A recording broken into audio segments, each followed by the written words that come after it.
This is WPTV, William Patterson Television. Welcome back to the desk. Both basketball teams are entering the latter half of their NJAC schedule. Here to break down everything at the Rec Center is Matt Goldman, Julia Menn, Andy Gavin, and Brian Montiel. The women's basketball team is an impressive 13-6 despite being projected to finish at the middle of the pack during their preseason. Julia, who is a player that has been very impressive? For me, it's got to be our number 4, Brianna Smith. With 0.931, she has one of the highest field goal percentages of the entire team. But what I personally like most about her is that she's so fearless. She attempted 104 3-point throws this season only, which just emphasizes this fearlessness. I'd say the future opponents need to have an eye on her. Yeah, Brianna Smith, electric player. Andy, I'll move it over to you. I want to say Patty Walsh. She has been an absolutely defensive machine. 24 blocks, 125 rebounds in total, 67 defensive rebounds, 9 points per game, and she protects the baseline so well. She dominates the key. Yeah, we know what she can do on the defensive end. She's a force to be reckoned with. Goldie. I'm going to go with Renee Wells. She's averaging 14, 6, 3, and 2, shooting 36% from the field, 29% beyond the arc. I mean, this team projected to be middle of the pack, and now they're number 3 in the NJAC, so just an all-around great year. She's having a career year. Just what a year for Renee Wells. Yeah. Brian finished off here. I gotta go Jade Martinez. I think she is the best perimeter defender on our team. She just brings a lot of impact, especially to our press that we play so much.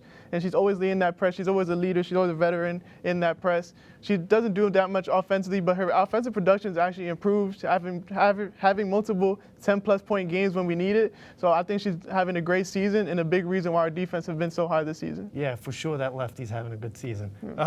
The Lady Pioneers are currently 3rd in the NJAC with a 9-2 conference record. Brian, what's a game that you have circled on the calendar? I chose Rutgers Newark, and I'm not really because it's going to be a challenging game, but I think it's a first of our easy stretch, something that we have to dominate, and I think it's a confidence game. You know, we've had a tough stretch against Montclair and TC&J. We got the losses there, and we just got to build ourselves back up to bring us to that top echelon of those teams again. And I think a game against Rutgers Newark where we dominate can get us back on track. Yeah, Julia, who poses a threat to the Neers? Well, this is absolutely clear to me. It's got to be tomorrow's game against Rowan. With a 12-7, they are right behind us in the NJAC standings currently. And while we did win the last game, we must acknowledge that in 2 of the 4 sets, they did beat us and outscored us. I'd say we can remain optimistic. Our girls are in a good flow regardless of last Wednesday, and we have the home advantage, but it is going to be a challenging game. Yeah, Rowan is always a tough opponent for the Pioneers. Andy. You know what? It might surprise you. I'm going to go the second to last team in Ramapo who has 1 conference win. When we played Ramapo back early January, it was way too close of a game, a team that we should have dominated. And one thing, this is a trap game if I've ever seen one. You're playing easy, it goes easy teams, then you get into tough NJAC. That's a game you can't look forward. You have to play that game. You can't think ahead.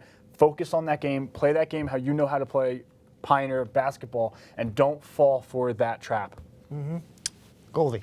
I mean, I have to go with the Cane Cougars here. The first game was 61-39, but in that game, it was a bloodbath. Bodies were hitting the floor. I mean, everyone ate, though. Bree Smith had 14, Renee Wells 14, Patty Walsh 10, Victoria Palladino 7. If you could eliminate their key players, that's Brittany Graff and Madison Vaughn. It's an easy win for the Pioneers in this one. Yeah. Going over to the men's side, Pioneer guard Nef Valentin had a career day last Saturday against Stockton. Gab, take us through his historic game. Absolutely. We take a look here at his stats.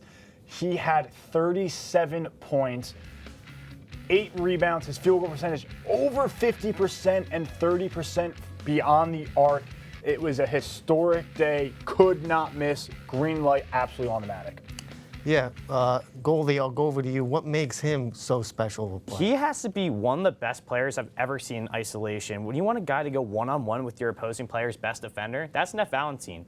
You know, he's not scared, he's resilient, and we've seen this now for 4 years. You know, he's consistently got better and better every single year. He's having a career year, so just such a good ISO player. That's what you want on your team. Yeah, career year indeed, Black. It's along the same lines, but it's more focused on his mid-range game. Every scorer has a good mid-range game, and I think when he has space and has space to cook, he gets into that mid-range game, the fadeaway, the pump fakes. You know, he's calm, he's patient. His game really reminds me of Devin Booker's game, in my opinion, and I think the way he scores in the mid-range is a big reason why he's upped his production this season. Yeah, Julia. Good statements, everyone, for our birthday boy, because indeed it is his birthday today. Fun fact, starting off here. What comes on top of everything that you guys said so far is that I believe he's got the experience of a basketball player. He played in high school already outstandingly, and we got third team all country awards and first team all division awards, and played also 5 years of club basketball. Now he's a graduating senior here at WP in his 4th year, and he's just got basketball in his blood. Yeah, Gav, what makes him so special? He has been a leader. Even when he was a junior, paired with Sean Summers last year, they worked so well together. Now him and Dave Martinez kind of run that 1 and 2. He knows the offense. He knows the plays where everyone should be. You can see him calling it out when he's bringing the ball up, or even when he's on the bench, he's screaming, saying what he has to say. And it seems as if everyone on that team respects him, loves him. It's his leadership capabilities. Yeah. Tomorrow, the Pioneers take on Rowan at the Rec Center. Bri, take us through their first matchup of the season. The Pioneers went to Rowan and unfortunately got the loss, scored 74-84. Then we lost the rebound battle, not by a lot, 40-42. We shot 42% from the field compared to the Profs, 44% from the field and 31% from three. And the Profs did shoot that well, 22% from free, but shout out Nef Valentin for 29 points on that night as he continues to cook this season.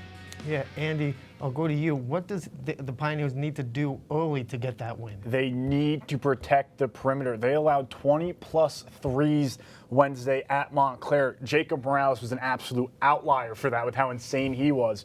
But you need to protect the perimeter. Last time they played Rowan, they let them put up 18 before even scoring a single point. You have to protect the perimeter, play your brand of basketball. Yeah, you got to protect that outside perimeter. Goalie, where are you going? You got to play 40 minutes of basketball. We've seen all season the Pioneers have had sprouts where they're hot, and we've seen sprouts where they're cold. The unfortunate thing is they cannot have the status all game.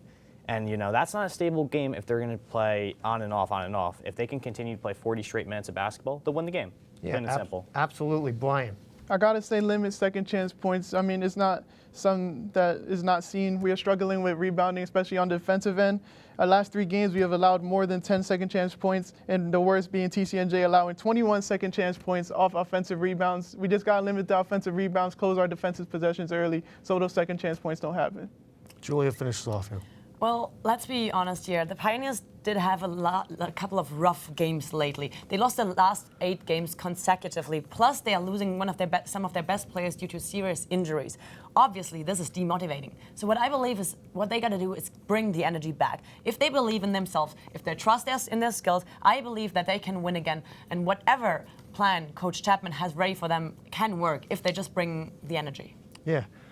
Before we wrap up this segment of Sports Desk, I just would like to, give a, considering this is my, unofficial, my dear friend Andy Gavin's last Sports Desk, I just would like to say, it's been an honor to work with you for the past 3 years. You have a contract with Bloomberg Radio, so very, very, special for you, and I'm very, you're going to do great things there. Thanks, Coop. And, why don't you take us home for this one?